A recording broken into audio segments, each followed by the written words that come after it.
Hello and welcome to Conversations with the Voice of Reason. I'm your host, Benjamin Boyce, and today's conversant is Julie Behling, who is a mother, an author, and now a movie producer of specifically In Sheep's Clothing, which is her investigation and historical account of one, Soviet communism, and two, the communist takeover of American institutions. In this conversation, that is exactly what we talk about, and we get into Julie's biography and her concerns, and she makes a prescient and timely wake-up call for all Americans to get off their duff and do something about it. Links to Julie's work are down there in the description. If you enjoy this content, consider supporting it via the tip jars below. Without further ado, here is Julie Behling. This might be a inappropriate question, but have we met before? No. In person? No. Nope. I don't think so. A lot of people, I get that question a lot. I look just like someone that someone knows or something. I don't know. Are you AI? Not that I know of. Well, that's what an AI would say. Okay. That would be very interesting to discover such a thing, but I don't think so. Oh, behold. How's your day going? Good. Yeah, it's good. Just getting settled here. Yeah. Wait, getting settled?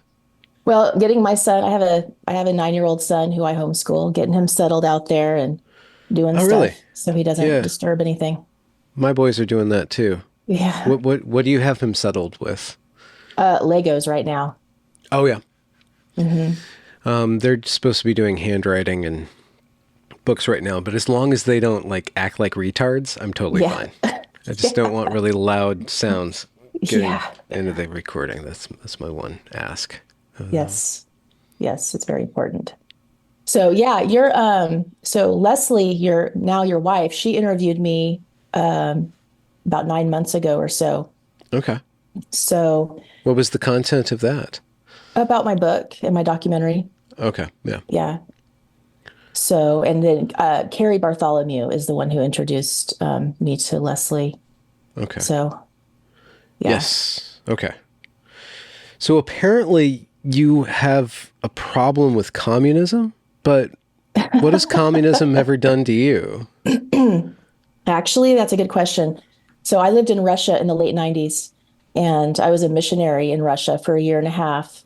And it wasn't what communism did to me, it is what it did to the people of Russia. And I was there, pretty soon after the collapse of the Soviet Union. There was still Lenin statues everywhere. And Lenin, they'd taken Stalin down by that point, but Lenin artwork, the Soviet artwork was everywhere. And the roots of communism were pretty apparent. I met a lot of very traumatized elderly people and people who'd been in the Gulag, and I didn't even know what the Gulag was. But that's where I first learned of the Gulag, was when I was a missionary in Russia and met people who had, been there for a decade or more. And yeah, it was what communism did to the people of Russia. So after I actually was in my early 20s. So I had actually finished college already, and I knew nothing about communism or Soviet history. I came back from my mission and went to graduate school. Wait, I'm sorry. Did you at least have absorbed through American pop culture that commie's bad? Oh, yeah. Okay. So that was about your level. Yeah. Yeah, it was very basic. But, even though my brother actually took Russian, he studied Russian language when he was in high school. My brother, who's 9 years older than me. So in the 80s in high school, he was taking and studying Russian. So I'd been around the language somewhat. And then I took 2 years of Russian language in my undergraduate in college. And so, I was more familiar with the Russian culture, I guess, than the average American. Cookies and, little funny chintzy kitsch kind of stuff. Yeah, nothing serious. But it was really when I was in graduate school after my mission, and it was one semester in particular where I took Soviet history and Soviet dissident literature in the same semester. That was absolutely devastating for me. And my major professor for the Soviet dissident literature was herself a former Soviet dissident who had escaped the Soviet Union in the 70s in a kind of dramatic manner. She was very anti-communist. She told us nonstop stories of, her upbringing in the Soviet Union and how her hatred of communism. And of course, I had already seen the results, some of the results of communism, seeing Russia. And then I went back and did a study abroad, actually, also in grad school with her. She led our group up, but yeah, that semester studying the Soviet dissident literature and Soviet history, I cried pretty much every day for that semester. Wow. And it just shattered because I couldn't believe these things that happened in my lifetime. Like even like looking at like 1970s Russia, Soviet Union, and what was happening to the people. But looking further back too, the bloodbath. It's like, how could I have never learned about any of this in school? How could I have not known how many people were killed, how many people were tortured and brutalized? And like really studying the literature and the books and the works that our professor chose for us were really graphic, like of what really happened. And, in an artistic form, bringing that into an emotional level. So, yeah, it was devastating for me to see that this is what had traumatized the people of Russia so much, the people that I had really come to appreciate and love when I was a missionary there. So, and then I became interested in studying about dissident Christians in the Soviet Union and wrote my master's thesis on that topic. So, pardon me for the phrasing and for asking this, but couldn't one just say that, how does it necessarily follow that the ideas around communism, which are that there's a collective intention by the community to take care of itself and to organize itself in order that everyone is treated equally and has an equalish lifestyle, how does that necessarily follow into a bloodbath? Could it just be the case, and pardon again for my language, that there's a genetic strain in Russians where they just murder each other, right? Like, why does it follow that communism is to blame for any of that? Could it be like tribal warfare or something else? Yeah, what you described isn't communism. Communism is violent. It's a violent implementation. It's an implementation of that system through force. People don't have a choice to opt out. So if people came together and chose of their own free will to take care of each other, that's not communism. That sounds, actually, I would kind of like to live in a society where people of their own free will chose to help each other out. But with communism, if you don't go with the system, or if someone thinks you might not go with the system, you're going to end up in the meat grinder, you and your family members. So the system is more important than the individual in this Absolutely. communist framework. Absolutely. There's no worth of the individual. The individual is completely devalued. And I definitely saw relics of that in some shocking ways when I was there in Russia. Like I just remember being on a city bus and a woman didn't have the correct fare. She was too poor, I guess. And she was literally thrown off the bus, physically thrown onto the street and injured, and no one cared. It was one thing for her to be escorted off. No one seemed concerned. I've really seen this now in my study of not just the Soviet Union, but even looking at communist China. The people, in order to survive these communist systems, they have to shut off their care for their fellow man because they see so much brutality and so much stamping on people's individual rights. And so you just devalue the individual.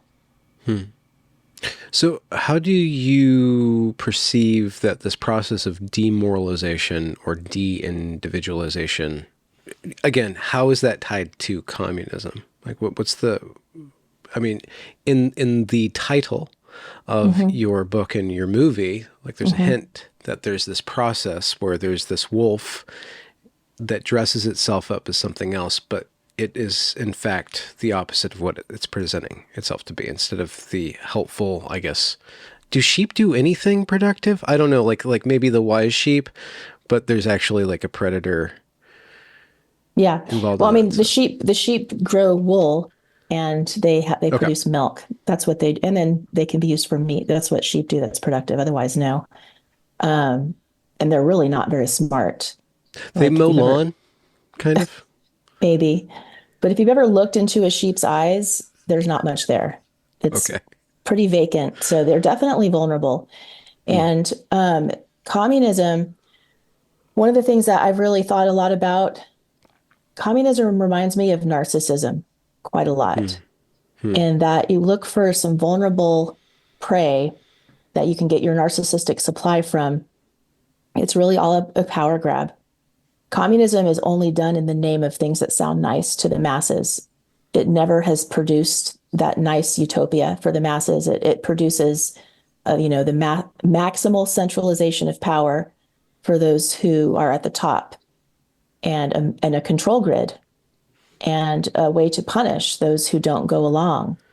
And it ends in genocide pretty much everywhere it's implemented. Hmm. Deadliest form of government in the world's history.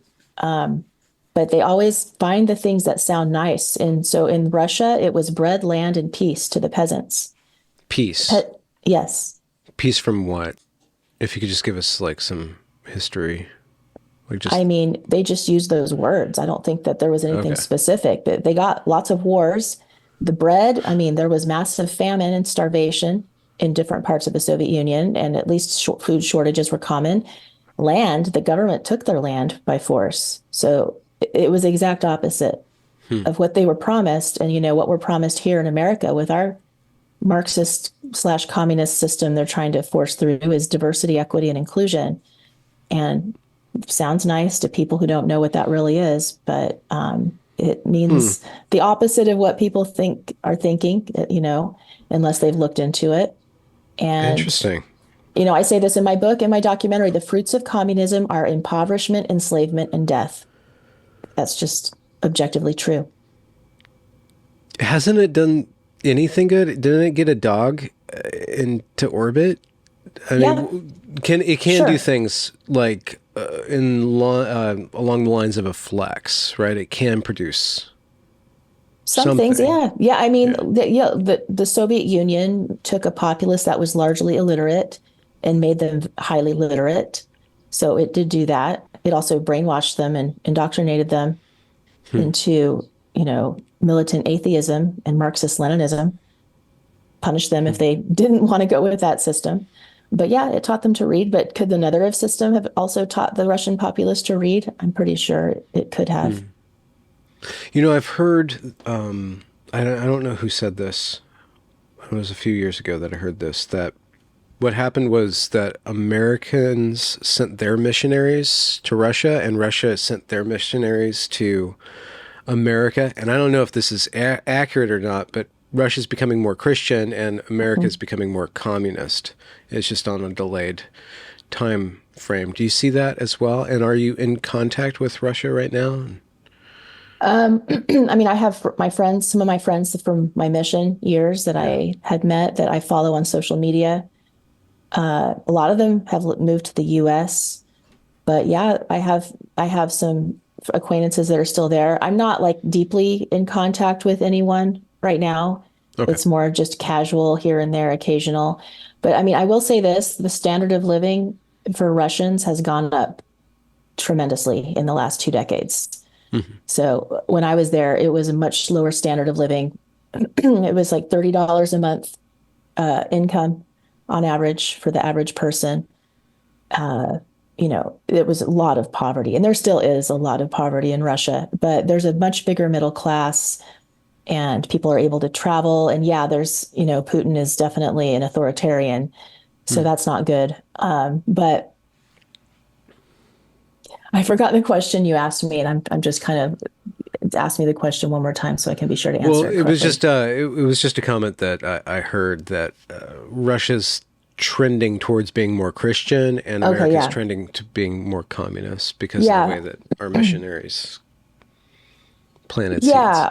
Well, I mean, Putin did get rid of the quote unquote foreign missionaries. That was like 10 or 15 years ago. It was a little bit of a process. And they've kind of reinstituted the Russian Orthodox Church to kind of center it in the Russian culture very strongly. And the Russian Orthodox Church, the symbol of Imperial Russia back before the Soviet Union, it was a two-headed eagle. One head was the Tsar, the other head was the patriarch of the Russian Orthodox Church, and they were each wearing a crown and sharing in their power. So in some ways, it's kind of a return to that. But I will say that overall, and this is one of the things I studied quite like more in depth than other topics in grad school, was kind of the religious ethos of the Russian people, and it is very strong. There is a very strong spiritual and mystical ethos amongst the people of Russia, for sure. So it's definitely been revived. I mean, it was reviving quite strongly when I was there in the late 90s. So, yeah, a big interest amongst the people to explore spirituality, for sure. Yeah. I just wonder, being, I assume, religious / spiritual yourself, having dedicated so much time to doing missionary work, what you think of as the correlate of that religiosity in Russia or in America, or the lack of religiosity in America, or the rediscovering or the revamping of religiosity in the form of DEI. Like, if that's just an outcropping of secularism, or if it's just like something that was already always dormant that is being preyed upon by this kind of. And actually, I would need you to define how DEI is communist, just for the sake of the discussion. I mean, yeah, those are some very deep questions you just asked that could be like like someone could write a whole book on that topic. I mean, I don't really want to go. So I was an LDS, I was a Mormon missionary in Russia, and I'm not currently active in the Mormon church, but I am sympathetic and kind of somewhat still aligned with the LDS church. I'm definitely still Christian. And some people are like, oh, Mormons aren't Christian. I believe that Jesus is the savior of the world. So that's my definition of Christian. I'm more of an independent Christian. And it sounds very American of you. Yeah. Yeah. So, religiosity in America. I mean, it's definitely been under attack. And I do go into this in my book, Beneath Sheep's Clothing, like just within the media, within the culture, there has been, it appears to be a deliberate effort to denigrate Christians and Christianity over the last few decades. And I think it worked really well. I think there's a lot of younger people now, younger meaning like, in the 40s and younger, that hate Christians. There's a substantial group of Americans that hate Christians now. That I don't feel like that was the case when I was a child. And yeah, it has kind of flip-flopped because Russia now, I haven't been to Russia since 2002, but Christian hating is not really the most popular thing there from what I can gather. I don't think they still don't like the quote unquote foreign churches, and they never had, during any era, Baptists, any like American or foreign church, they really like the Russian Orthodox Church as a whole, the people as a whole. As far as DEI, communism does act like a religion. And sometimes I use Marxism and communism interchangeably, and I guess that's a faux pas to do that. But I'll give you my definition of Marxism. Marxism is the playbook of oppressed versus oppressor, of locating a group of people who are oppressed or who can be made to feel oppressed, stoking their grievance towards that and their anger, pointing out who their oppressor is, and getting them to tear down that system of power and their oppressors in order to, they think that they're creating more freedom and more equity for the society, but actually it creates a power vacuum for the communists to come in power. And communism being the takeover of the means of production through force, and violence is condoned. Communism doesn't have any limits to what you can do in order to bring it about. Everything is free game. You can murder, you can lie, you can do whatever, because you're doing it in the name of the oppressed. Therefore, it's good. Yeah. DEI, how is that communism? Equity is explicitly communist because it's calling for equal outcomes and equal shares to be allocated to members of the society. Hmm. And And I would just add not just financial, but also moral yes, goods. Like you have yes, moral authority in this situation as well as financial remuneration. yes, absolutely. And then diversity, when we think of diversity, which I like diversity, like the definition that I have for it was that there's all kinds of different people with interesting lives and interesting viewpoints, and everyone is to be respected, and we Hmm. can listen and learn from everyone. I like that. I like diversity in that sense.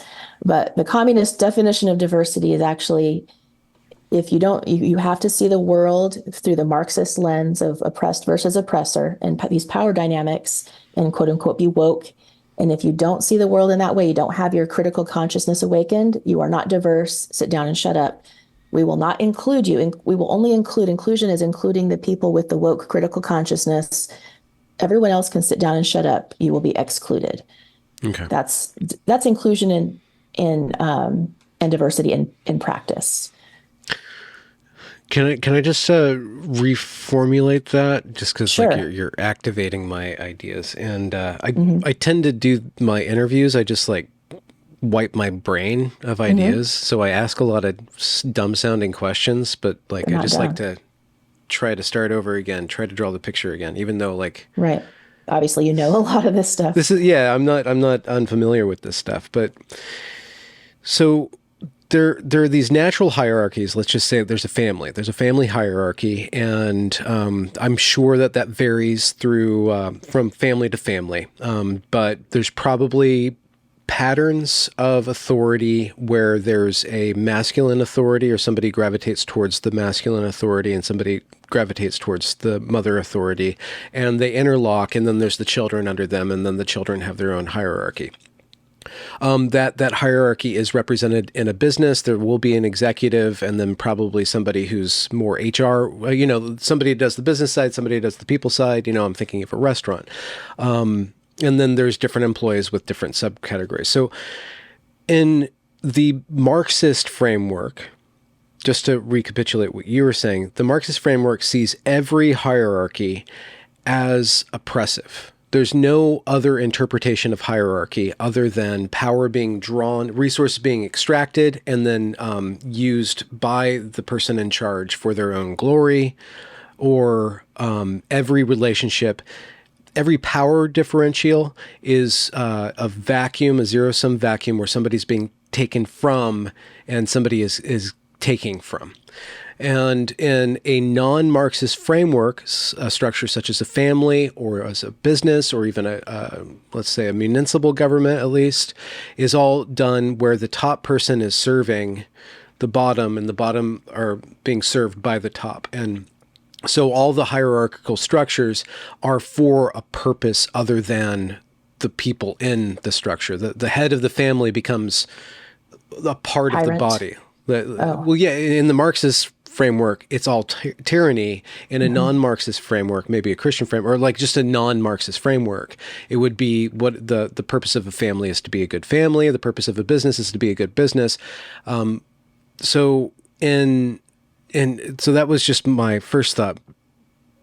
And then trying to overlay the diversity, equity, and inclusion is just a really interesting way. But what I see over and over again is that a power for the natural hierarchical structure is deconstructed into a negative power dynamic. We need to tear this down. We need to Right. equitize everything. So we destroy the hierarchy, but hierarchy reasserts itself in that negative space as a negative hierarchy because they don't see hierarchy as anything other than negative. The people who, the useful idiots come down and tear everything down, and there's no positive values left. So the people who are what maybe we could call evil or opportunistic or whatever negative signifier we want to put there, people who have no moral center, then take over and reestablish the hierarchy in pure tyrannical, as a purified tyranny. Yeah. Is that accurate? Is that like kind of what you see or what you're describing in your book? And I'm sorry to take the mic from you for. No, no, you described it really well. I mean, I go into the communist takeover of culture, particularly schools and churches, in Beneath Sheep's Clothing. But no, what you described, it was great. And I think that's pretty accurate. The only power structures that the communists are good with are the ones that they control. And I'm also kind of paraphrasing James Lindsay with that, like whatever they don't control, they'll call it racist or they'll call it, oppressive until they control it. And then once they control it, it's no longer oppressive because they're in control. So yeah. Wait, churches? Like how does a church go in this direction? And I'm sure you're assuming a Christian church, right? Which has a positive value in it, like love, kindness, inclusion, I guess, or whatever. Yeah, I mean, in my book, Beneath Sheep's Clothing, it was an outcropping of my master's thesis studying the dissident Christian movements in the Soviet Union and their survival tactics and the tactics of the Soviet state to try to dismantle Christianity. What the Soviets discovered is that they could not dismantle Christianity. They could not do away with it. So they decided to then infiltrate the churches after World War II. And it was resoundingly successful, the most successful tactic that they developed to overtake Christianity. And the infiltration of America's churches began over a century ago by communist infiltration. Okay. How does that work then? Okay. Well, show the negative example. How does Christianity, how is it so resilient to direct onslaught or assault? How is it resilient? I mean, it hasn't been as resilient as one would hope. But you said that the Marxists or the communists tried to go directly at it and dismantle it, and they couldn't destroy it, so they had to. Okay, in the Soviet Union, well, they tried to do away with faith. I mean, they arrested. So the early years of the Soviet Union, it was mass arrest, mass execution, mass imprisonment of clergy, and persecution of believers.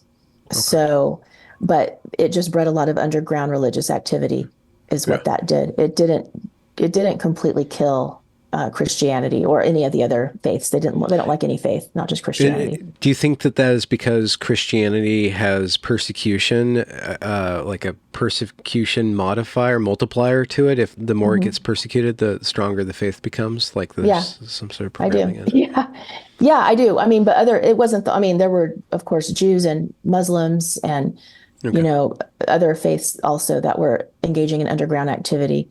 But the fact that the Bible explicitly says, I mean, several Soviet dissident Christians in their writings and in interviews say that the way that they tolerated, the way they managed to survive in the Soviet Union was that Jesus himself said, if they persecute me, they're going to persecute you. So the persecution was a given. Yeah. Okay. So they couldn't go directly. So then they developed tactics to allow it to breathe and then, I guess, rot it from the inside. Yeah. They had a system. They came up with a system after World War II of having churches register with the government. And the churches that registered with the government got a lot of perks. They stopped being oppressed. They stopped being arrested, sent to the gulag. There were just a few caveats there. So the churches had, they actually sent KGB agents into the seminaries to pose as clergy. And so it was those KGB agents that rose up in the ranks quickly in the Russian Orthodox Church, in the Registered Baptist Church, in all the registered churches in particular, to the point where when the Soviet Union collapsed in the early 90s, the patriarch of the Russian Orthodox Church was a KGB agent who had infiltrated in the decades before. Wow. They were the ones that rose up the quickest. And then the churches that were unregistered, that were the dissident Christians and the whatever other dissident churches, they still got the same treatment that the Christians had gotten in previous decades: mass arrest, raids on their meetings, gulag, torture, sent to psychiatric prisons. So there was a lot of pressure for people to participate in the registered churches. The registered churches, all of the sermons had to be approved from the pulpit. The churches became apologists for the Soviet system and denied that there was persecution, religious persecution, affirmed that there was religious freedom, quote unquote, as they called it.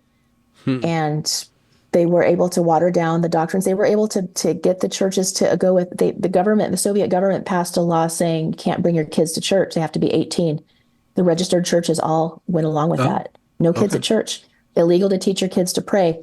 Dissident Christians would bring their kids to their churches and to their church services and teach them to pray. They would have their kids taken from them by force in some instances and put in Jeez. atheistic boarding schools. Yeah. Okay. Yeah. Out in Soviet America, you get put into genderistic boarding schools. Yeah, that tactic really freaks me out for sure. Yeah. Oh, I It's very bet. I reminiscent. bet. So you dropped a little juicy tidbit there, saying that the American Christian churches were infiltrated over a Yeah. century ago. What's the Hmm. evidence or the Hmm. that you found on that? Yeah. So, well, there's ample evidence. So it was actually, the same people that were taking over lots of different swaths of society, that monopolistic capitalist people of the day of the early 20th century, Rockefeller, Carnegie.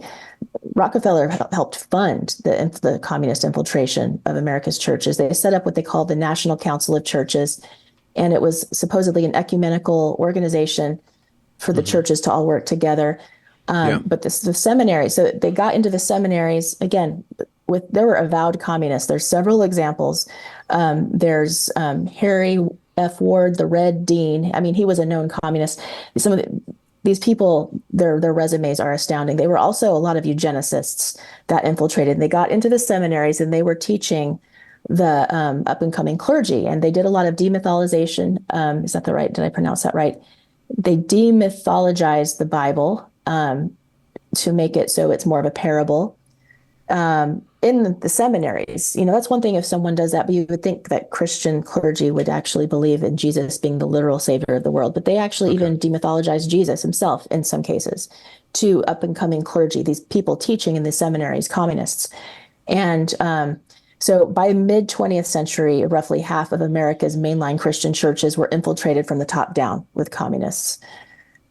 Doctrines getting changed. They turned it into more of a social gospel, turning the gospel of Jesus Christ instead of into a personal journey where we get to know God and there's a personal redemption. Instead of that, turning it to social justice, a fight for social justice. Okay. So in this telling, and not to demythologize your history here, but I'm Mm-hmm. just recapitulating. Mm-hmm. It's centering the locus of worship on the community rather than to God in a transcendent and very deeply personal way. Your Yeah. attention is focused on, I guess, works and loaves and fishes and the Yeah. social gospel. Wouldn't it be the case that in a holistic Christian faith that both of those things work Absolutely. in concert? Absolutely. And that's why it works so well, because serving the underprivileged is 100% a major part of Christianity. Okay. All right. Yeah. It's that. So one interpretation that I've heard of the cross is that it's the unification of, that up and down, the individual and God relationship, and then the lateral relationship of mankind. And what you see then is that the up and down part of the cross is being equitized and Mm. flattened so that there's really no God. But what ends up becoming the God when you take the God out of God? Yeah, that's a very good question. I mean, self can be God for some people, but for and I don't even I have nothing against any Christian denomination. And so I'm not here to point fingers at all. I think all of the churches, all of the major denominations are deeply compromised Hmm. and they're all full of wonderful people. They both are true at the same time. They're full of people who have legitimate faith and wolves in sheep's clothing. It's just a mixed bag in all of the denominations. Um, Hmm. what becomes God if a call? I mean, communists seek to set up heaven on earth because they don't believe in the hereafter, or they don't want to worry about the hereafter. They want their heaven on earth right now. Okay. And who is the God of a communist system? I mean, So it's already a government. closed system. So it's going to be a government Yeah, yeah. And or like social justice, which yeah, is a yeah, government. yeah. Yeah, and I do know that these this infiltration into these churches did push the members of the churches left, further left, where the government, has more duties to take care of the people. Hmm. And then you Hmm. can feel good about it because we were helping the underprivileged. Again, it's very tricky. I say Yeah. this: communism marries a truth to a lie, and there's truth. There is some truth intermixed with all of the communist stuff. It's just that the ways that they go to implement these things, it doesn't work, and it ends in a lot of misery, even more misery in most cases. Oh, a couple of years ago, effective altruism is a buzzword that came up in Silicon Valley, I believe. Like Mhm. the masters of the universe thought that they could program or algorithmatize charity or compassion. And Mm, what you end up doing with a lot of these charities, these nonprofit organizations, is that instead of going out and working at the soup kitchen, you write a check that goes over to Uganda or something like that and helps somebody over on the other side of the world. And then when you see something bad, rather than washing dishes, you start beating pots and pans, and so it's very performative, and it I guess it abstracts the act of charity rather than mhm. in the examples of the gospel that I recall of Jesus, like you can feel him really being present with Right, every given person. He's always right there with that person or with that situation. right. And then the social gospel is you're abstracted from it. Like we're a people, we're going to help these people over here. There's layers of clothing between you and the people that you're trying to help. That might be true. I mean, I think, some of these people are encouraged, to get really down in the dirt with the people themselves. Okay, And all you right, see some of them like in like early 20th century, they were working in the slums. So some of them yeah, were the social gospel people really were on the ground with the people. Um, Again, there can be some good things that came from that too. But okay, and I certainly support helping the underprivileged, but I don't support within a Christian church the removal of the focus on the individual's own relationship with God and working okay, out their salvation. okay. So, And so, how did it progress then, or where is it at now, from your point of view? well, so mid 20th century, about half of America's mainline Christian denominations were subverted from the top down with communists. Then there were different waves. Um, so apparently they tried to take over the evangelical faiths in like the 70s, and the communists did, and it didn't succeed. Here in America, they tried to, and the evangelicals were like, no, they went even more independent and even more hardcore. Oh, really? They've been a thorn in the side. But then in the last decade or so, the evangelical churches have been infiltrated from the top down with communism too. So I actually wrote most of my book in like Hmm. 2008 to 2010 before that Oh, happened. And I things have just, kind of changed. yeah, I wrote most of the book then, and then I couldn't finish it. It's like I had a mental block. I set it aside, and then Hmm. I pulled it out in the summer of 2021. And then I was like, okay, I got to finish this. And I finished it in the beginning of 2022, and I had to catch everything up to Yeah. modern day, at which Okay. time I definitely freaked out because things had gotten so much worse with all the woke stuff. I didn't quite understand what that was until I went to finish my book. I was busy. I had a child. I Hmm. had other businesses and stuff that I was focused on. But catching up with the woke takeover of culture in America and in the schools and the churches is very disturbing. But yeah, to see, I mean, I came across the documentary Enemies Within the Church, and that is details the communist takeover or the infiltration into evangelical churches with woke, um, like critical race theory and stuff like that, where Hmm. you have like people from the pulpit, like, having everyone repeat after me to apologize for being systemically racist and whatever Okay. else, and apologize for Yeah. their whiteness, um, and like ask God to forgive them for their sin of racism that they didn't know they were but they've been secretly racist. They just didn't know it. And making that be the focus instead, again, the individual relationship with God.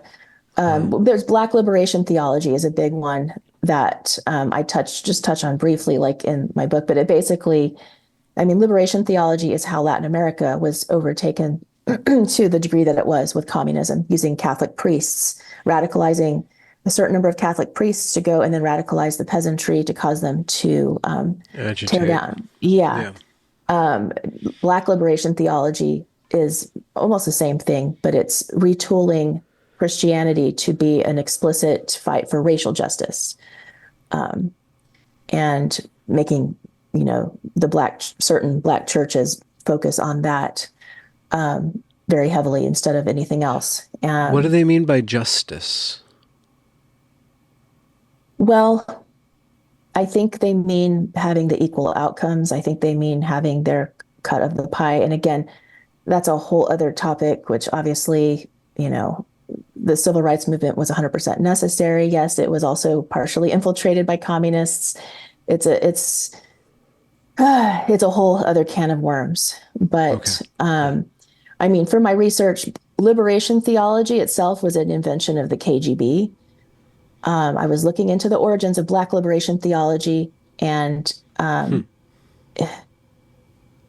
it was some really interesting things. It was actually this white couple at the seminary that encouraged Reverend Cohn, who was the one who, quote unquote, started Black liberation theology. They're the ones who put him up to it. That's what he admitted in his own writings. And I kind of looked into this couple, and they look really suspicious to me, but I don't really know. Were they KGB operatives? I don't know. But they were involved in some weird things. So you have that. And then you have the diversity, equity, inclusion, sustainable development, global citizen thing infiltrating the churches, the UN Sustainable Development Goals, which is just a one world religion. This is something I don't discuss in my book, but the people I've interviewed for my documentary, Alex Newman, James Lindsay, Michael O'Fallon, and Lisa Logan discussing the one world religion.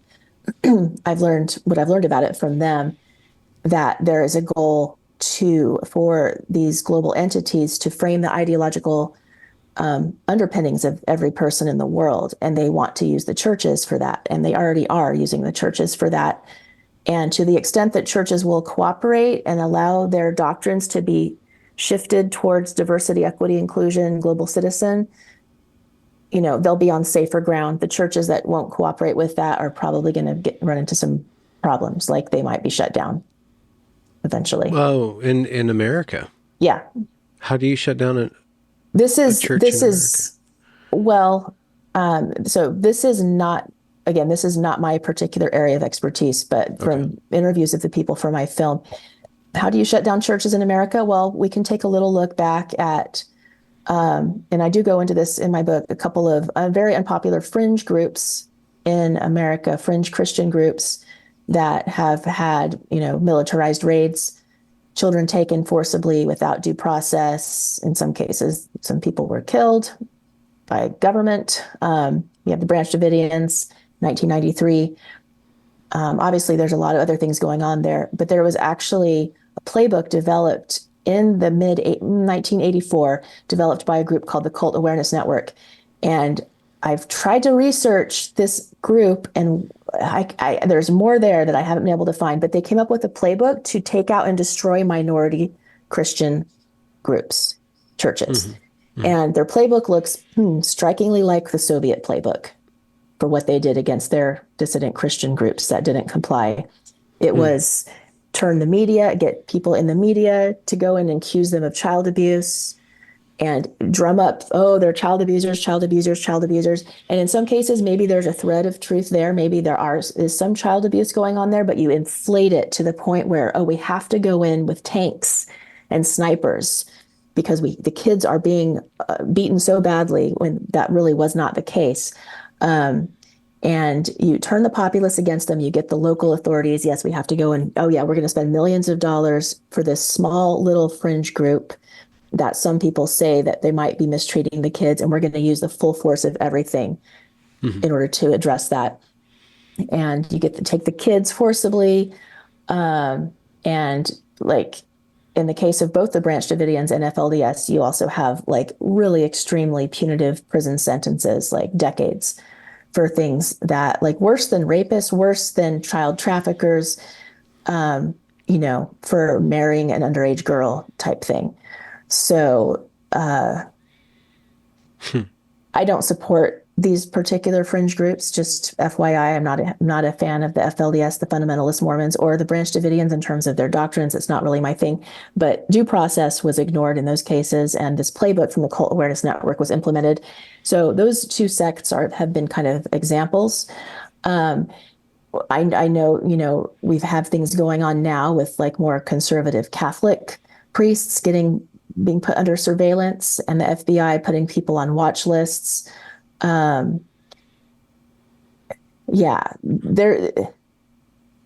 don't know. Okay, we don't know, but and I don't know either. So heavy grain of salt or chunky grain of salt here. Mm-hmm. Drumming up fear over Christian nationalism allows for people to be a little bit more okay with Christians being watched. Yeah, and absolutely. by the government, because they might be nationalists. Right. And we're a nation right. that doesn't excuse nationalism. Yeah. Yeah, well, and this is where, again, this is not my particular area of research deeply into the primary. I'm going to, from what I'm piecing together from the individuals I've interviewed for Beneath Sheep's Clothing, the problem is the woke infiltration and communist infiltration of the churches, the woke infiltration. The reaction is the overreaction that's hoped for is Christian nationalists to overreact. And then the solution will be to dismantle free Christianity. Okay. That's a possibility. This is a distinct possibility. So we've been speaking about the churches, but you said that the other area that you get into is the schools. Yes. This is well-trodden territory for my audience, but yes, black pills frighten us a little bit here. What's going on with the brains of our children? Yeah, we're in the end stages of a Marxist cultural revolution here in America. An end stage. So this is like late. This is late in the game. Very late in the game. Like they are close to winning. If America just goes on as it has and people don't have a mass awakening and people keep sending our kids to the schools, we just keep trusting the schools that they know what they're doing with our kids. Mm-hmm. When I was sent to public school, I actually had a pretty good education in the public schools, but my parents just trusted me to the teachers, and thankfully I didn't have any weird radical teachers. Yeah. But it's not even just weird radical teachers we have to be worried about. The people creating the curricula, the social and emotional learning curricula that is designed to remove Judeo-Christian ethics as the foundational ideology of our children and switcheroo it with woke Marxism as the new foundational ideology. The fruits of Judeo-Christian ethics are mixed. However, it has brought us greater freedom and prosperity in the Western nations than what we've seen any other time in the world. Marxism, on the other hand, is not an ideology that brings great fruits. So the fact that our children are being retooled with a new ideology in the schools without our permission should be extremely alarming.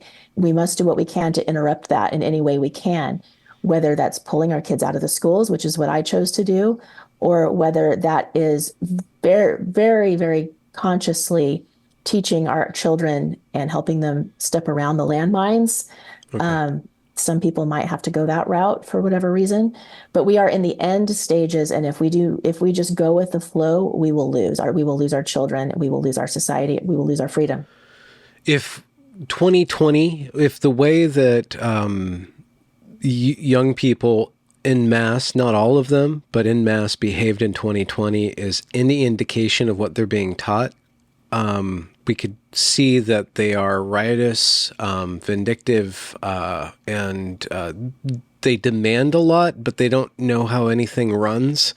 So they're making wildish demands of people that are impossible. And then we also see that in those heavy blue areas like Denver, San Francisco, LA, after they're heavily authoritarian, and it doesn't work. It's gross. It's dangerous. And now I don't know about the migrant thing, but now they're just like writing checks to migrants or illegal aliens or whatever you want to call them, to come over here and just take it out. So it doesn't look like, I think that's a taste of it. That was a big taste. It was a very big snapshot, which is how I got woken up to this whole stuff, which is seeing it at Evergreen. 2020 was like, okay, here it is. And what you're saying is that without any further either divestment or deliberate intentional education and inoculation, perhaps, the entire society is going to be like that. The entire generation is going to be like that. That's what the goal is for these. Yeah, that's what the goal is. And, there's positive developments happening. There's a lot of people waking up, but we need much more of that quickly. Okay. The whole Yuri Bezmenov thing, sorry, I can't pronounce his name wrong. It's supposed to be, people say Bezmenov, it's Bezmenov, so I have to be a geek and say it the right way in Russian. But, the KGB agent who defected from the Soviet Union and came over and warned us and gave us the 4 steps of ideological subversion. Just a little refresher because your audience is probably familiar with this. But the first step takes the longest. That's demoralization. 1 to 2 generations of schools, of kids, and they can do that if they can get in the schools. So overlaying that is like, first you start them off with Howard Zinn's, People's History of the United States. Like maybe the narrative that you're being taught maybe you shouldn't be as patriotic as you are.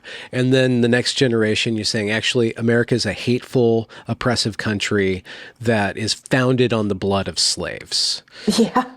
That's a pretty good description. Yeah. So, and again, Yuri said in 1984 that they were already over fulfilled with that demoralization. Step 2 is the destabilization.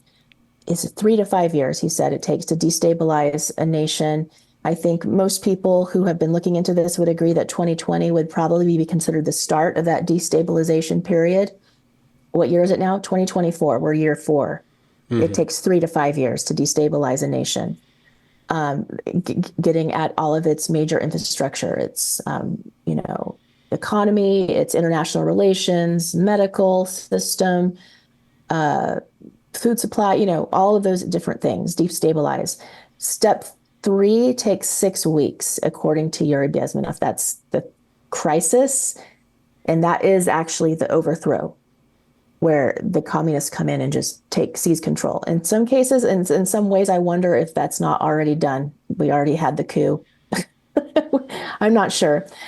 It looks pretty interesting to me. But then step 4 is normalization, where that's where you're killing the dissidents. You're executing the people that are standing in the way of maintaining the power, and you get people used to their new state of slavery. So we're in that perhaps end stage of destabilization right now. But there's enough people here in America that if we were to have a mass awakening, much more than what we have now, we could nullify some of these agendas. Maybe not all of them, but some of them I think we certainly could nullify. And what would that take? I mean, that would take, I don't feel like I have much control over who gets elected, and if they get elected, are they even going to be able to do much?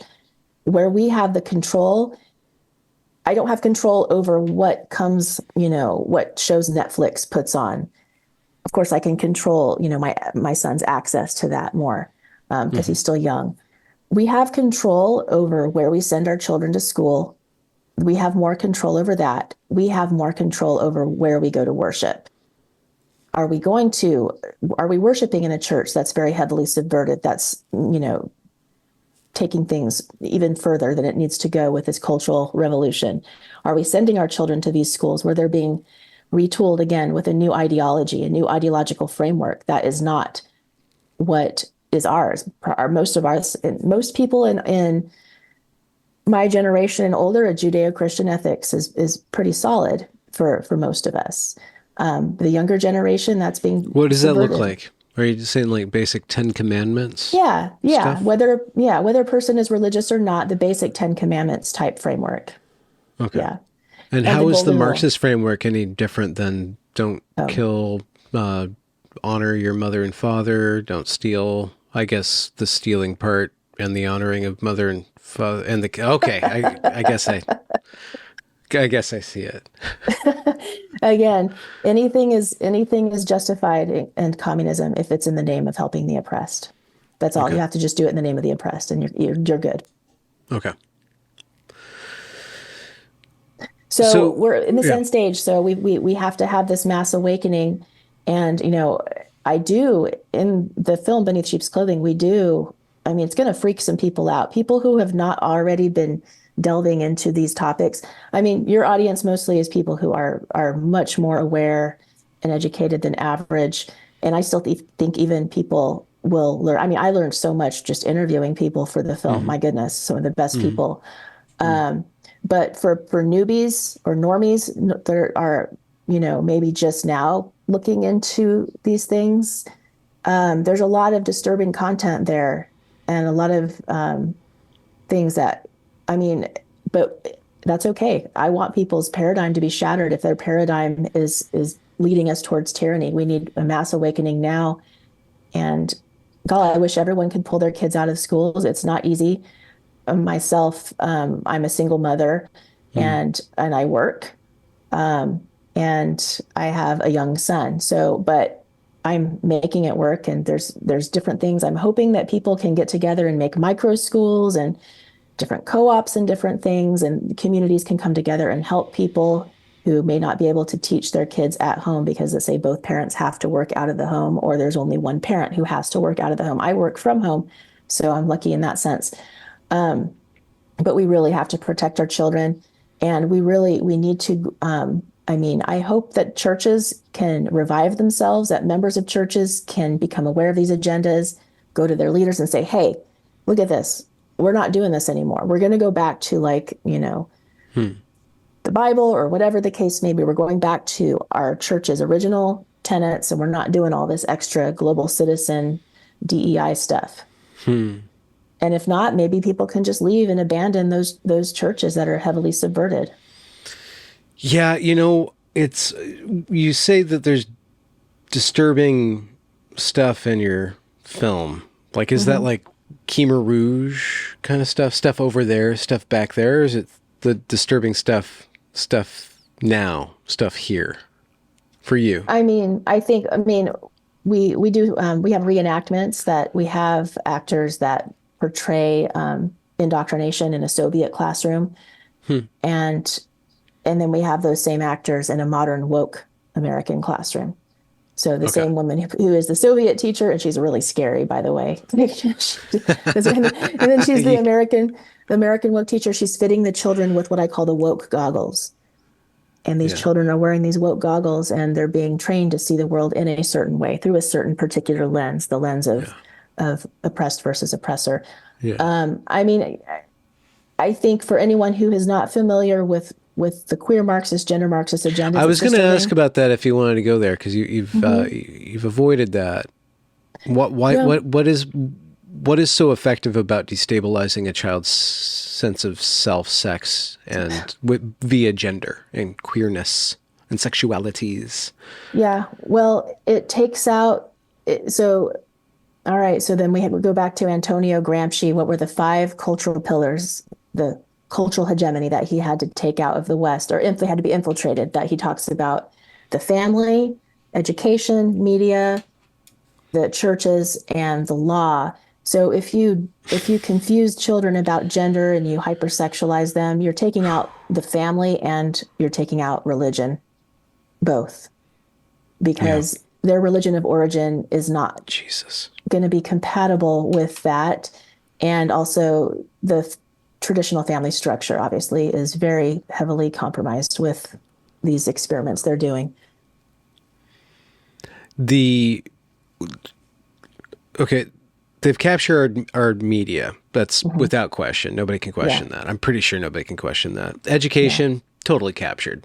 Yeah. I'm sure you could probably make a case. There's a lot of people, and it's not everywhere, but yeah, it's probably pretty pretty bad. captured.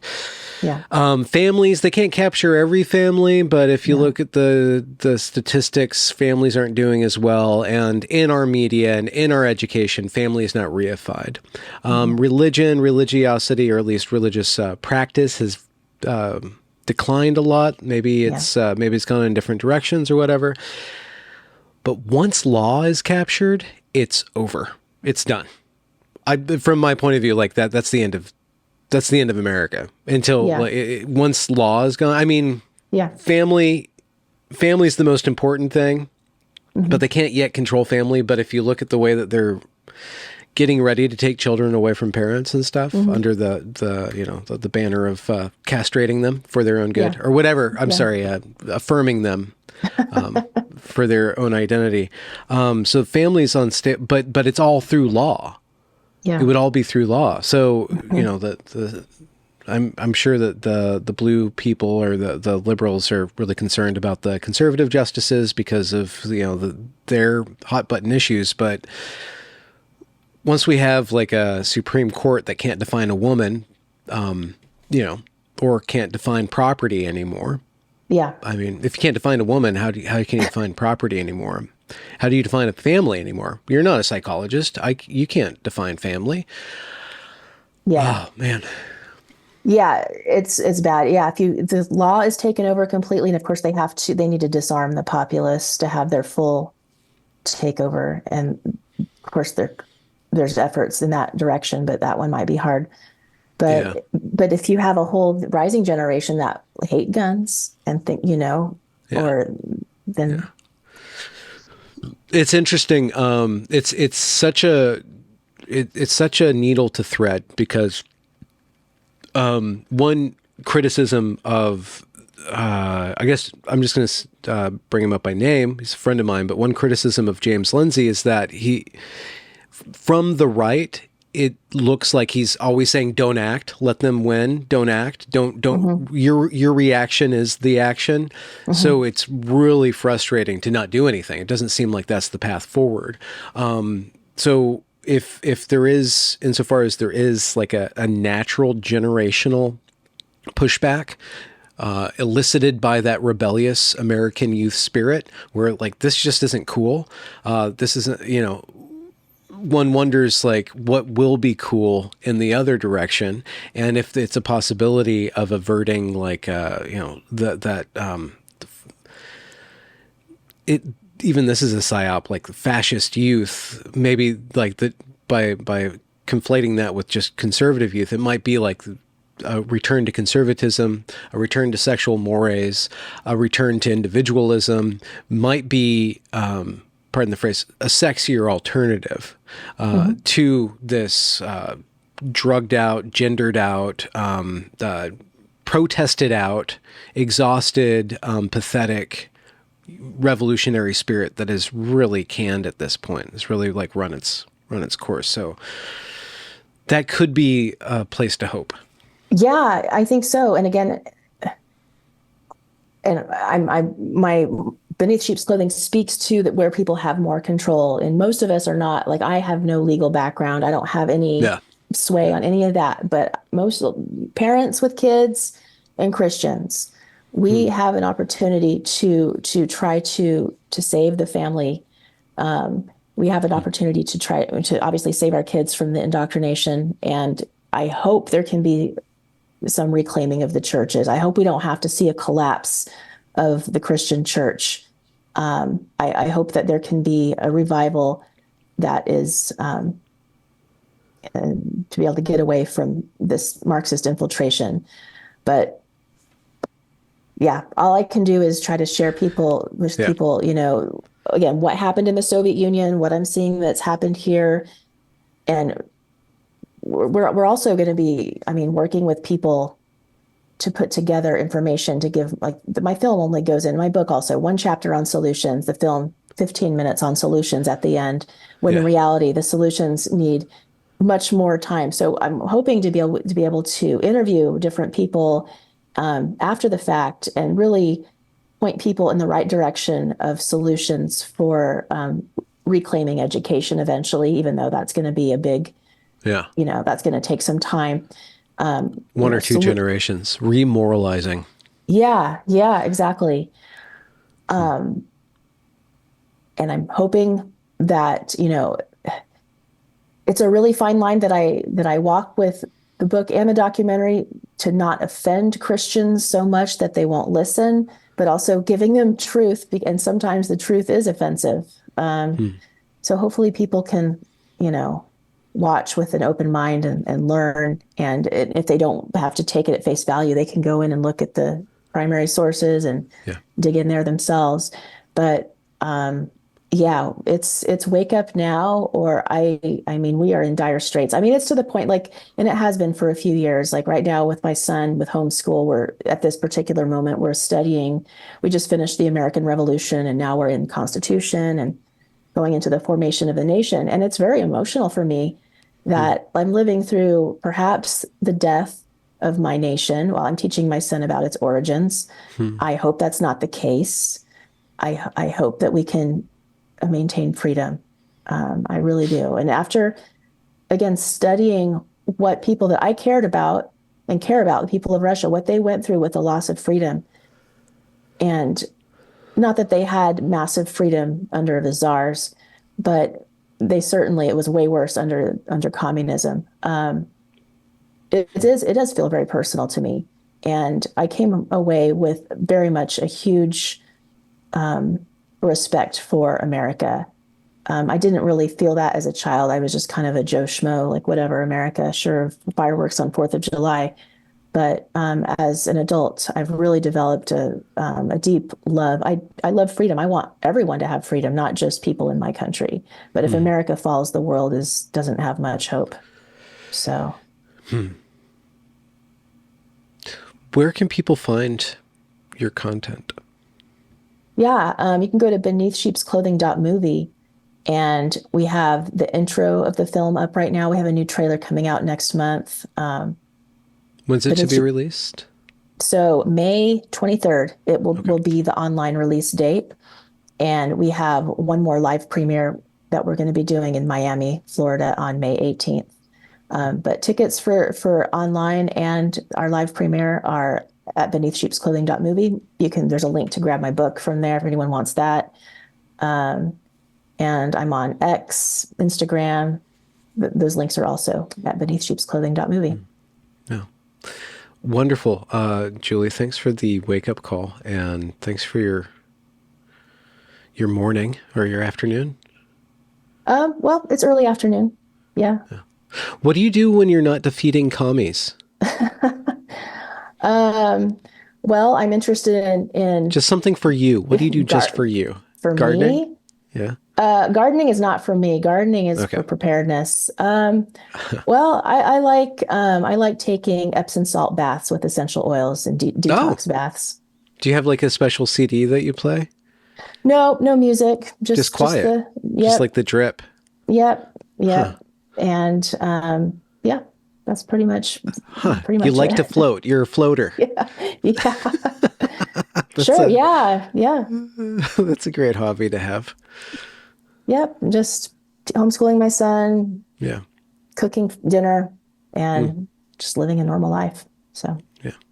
Well, cool. It sounds like your own personal American dream. Yeah. Yep. Thanks so much for having me. I've been wanting to. You've been on my radar list for quite a while, so it was very nice to meet you. Well, I'm honored to meet you too, and I'm glad to promote your work, and all links to which will be down there in the description. Thanks so much.